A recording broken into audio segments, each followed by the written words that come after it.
Hi, my name's John Dick. I know we haven't really spoken in a while. For the past year, I've been buried under a pile of strippers and beer doing important research. I just want you to know that I miss you, but don't worry, my aim is improving. In this development blog, we're going to talk about the ancient art of archery, the skill of using bow and arrows invented by cowards who didn't have the balls to face their enemies in direct combat. First, let's cover the bows that you may encounter in the game. The first one is the improvised bow, or the longbow, which is fully flat when unstrung. It's also the largest, and due to its profile, it's less prone to string torque. This handsome snack of a man is holding a recurve. When unstrung, it curves away from the archer. It's noisier than the longbow because the string and limbs are in direct contact. However, the curved limbs make it smaller and more powerful than a longbow of the same size. The last one is a modern compound bow. It's a modern version of the traditional bow. Compounds use a pulley system that takes the strain off the bow and provides slack for the archer, making it easier to shoot with accuracy. The part of the bow that you hold onto is called the riser. In this case, both recurve and compound bows have the center shot risers that allow the arrow to be fully aligned with the string. True center shot allows the center of the arrow to be launched through the center line of the bow. The arrow on the improvised bow is offset to the side, measuring from the center line of the bow. This means that when the arrow leaves the bow, it has to go around the riser, which brings us to something that's called the archer's paradox. A paradox is a phenomenon involving two or more things with contradictory nature. For example, like how our buddy Errol here managed to squeeze into his lovely tights. When you look at it from above, you can see that the target, the bow, and the string are lined up perfectly while the arrow is pointing in a slightly different direction. Nevertheless, after the release, the arrow eventually hits the target. So how is that possible? The secret lies in the flexibility of the arrow. After release, the arrow gets pushed by the string towards the bow and it starts to bend. When bending, the arrow builds up strain energy until it eventually snaps into the opposite direction and leaves the bow. This means that the arrow is actually bending around the bow during its travel toward the target. So the archer's paradox is the phenomenon where you have a bow between the arrow and the target, but the arrow still manages to get around the bow and hit the target precisely.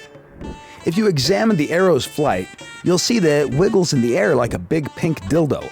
It literally flexes in both directions and spins during the whole flight path towards the target. How much the arrow will flex in the air is determined by its spine. The spine is a factor that determines the stiffness of the arrow.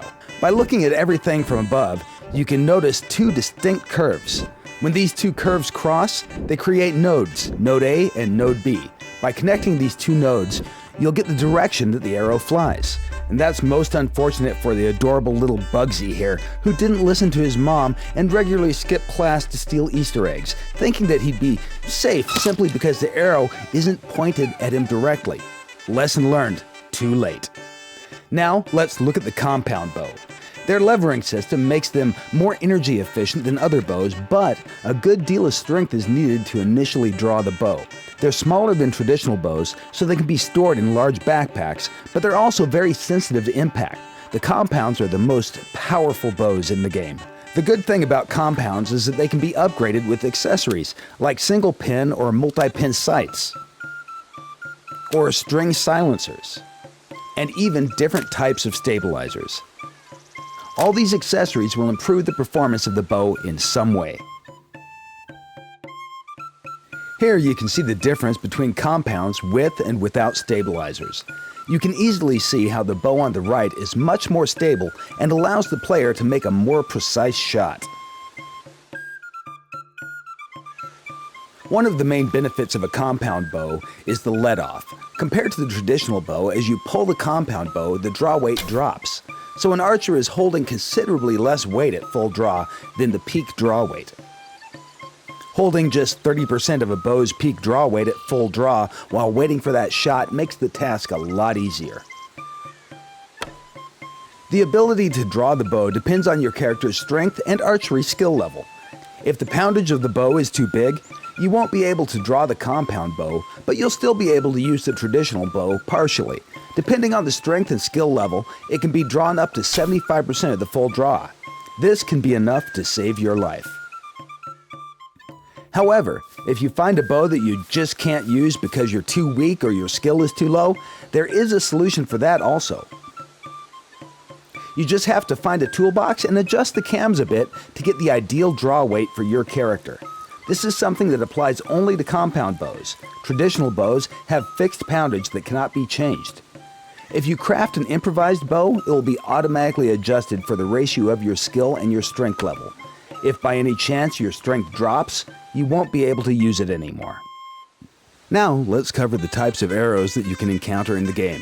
The simplest ones are wooden shafts without fletching. They can be easily crafted from branches and they are best used with low poundage bows.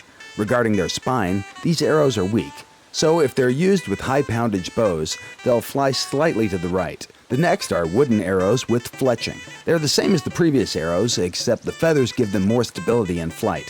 Wooden arrows will most likely break if they hit harder surfaces. Feathers can be found near hen houses, near trees, and supposedly they can also be found on birds. Metal or aluminum arrows are stiffer than the wooden arrows, and they're more durable. They're best used with the mid-poundage range bows. A drawback of metal arrows is they can be bent, and that will influence their trajectory. The last ones are carbon arrows. They're the most durable and the stiffest ones. It's recommendable to use them with high poundage bows, like compounds, but you can also use them with traditional bows. Because of their stiffness, if they're shot from a weak bow, they'll fly a bit to the left. The arrow's spine is absolutely critical to how well your bow will perform. If the arrow is not tuned well, then you won't be able to group as well as you are shooting. Depending on the stiffness, arrows will fly to the left or the right from the aiming point. The arrow's spine is influenced by peak draw weight, the length of the arrow, and the tip weight. The game simulates the spine of the arrow, but we have temporarily disabled it until we add arrow tuning support. Once we do that, you'll be able to tune arrows and perform trick shots, like shooting behind corners. However, it's good to know that any trajectory except a straight one causes a massive energy loss and results in poor penetration of the arrow. Scum has the most realistic ballistics available, and the same rules apply to arrows too. Well-tuned shaft will always penetrate the target perpendicularly, no matter if it has fletching or not. Too stiff or too weak shafts without fletching will hit the target with a slight angle. This angle can lower the penetration of the arrow. The whole purpose of the fletching is to stabilize and correct the flight of the arrow. Without the fletching, there's nothing that can correct the arrow's flight path. On the other hand, the heavy wind has less influence on bare shafts than arrows with fletching.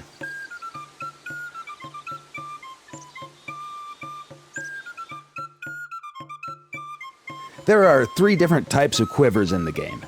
The first 2 can be crafted, and the last can be found. The first one is an improvised quiver. It's made out of rags and branches, and it can hold up to 12 arrows. The second one is an animal skin quiver, and it has 2 slots that can hold 12 arrows each, meaning 24 arrows total. The final one is the military quiver, and it has 3 slots that can hold 12 arrows each, meaning 36 arrows total. The archery skill is the most important thing if you're planning to use bows in the game. These 2 players have the same attributes, but they have different skill levels. The aiming indicator lasts much longer for the higher skilled character, and when it disappears, you'll have to aim by yourself and compensate with your skill as a player. The more skilled archer can also hold the bow in full draw for a much longer time. The strength is the second most important factor when using the bow. Here you can see equally skilled archers that have different strength levels. The stronger archer can hold the bow in a full draw for a longer time. Dexterity influences the speed of reloading and partially affects the draw speed too. Here you can see the difference in speed between a slow and fast character that share the same skill level and strength attribute.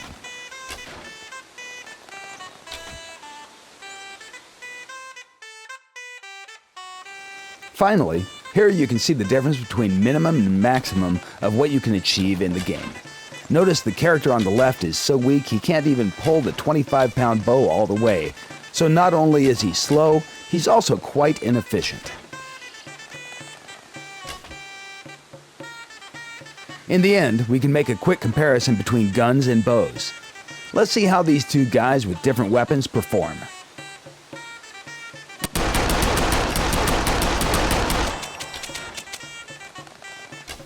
It's obvious that firearms are far superior when compared to bows.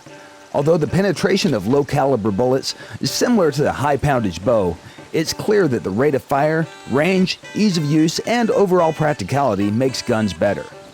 However, bows make less noise, and once all the shots are fired, the archer can easily retrieve his arrows back. Eventually, when we add different types of tips to arrows like explosives, acid, or poisonous tips, maybe then bows might prevail in a gunfight. Who knows? As usual, everything depends on the situation, so pick your fights carefully. We hope that you've enjoyed the video, and be sure to follow us on Facebook, Twitter, Discord, and the Scum Steam page. John Dick, signing out, reminding you to stay hard and play hard, scumbags. Life is too short to waste time with anything less than the best. Scum. No actual animals were harmed during the filming of this video. Any apparent portrayal of injury was the result of a consensual social contract. Some rabbits are known to actually enjoy pain.